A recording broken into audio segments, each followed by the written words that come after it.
무지막지하게 유명한 가수가 돼봐. 오디션 잘 봐. 그리고 꼭 가수 되라.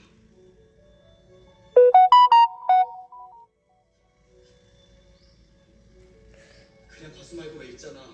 TV, 길거리, 식당 온갖 곳에서 노래를 틀어대는 가수.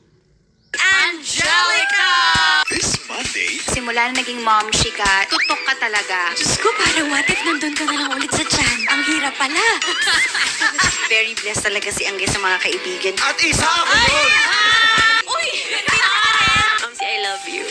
Siya po yung kaibigan na parang ate ko. Tama yung hiningan mo ng advice dahil grabe din yan magmahal. Ay. Lagi siya sinasabi, pagod na ako magmahal. Na nag-21 in love ako.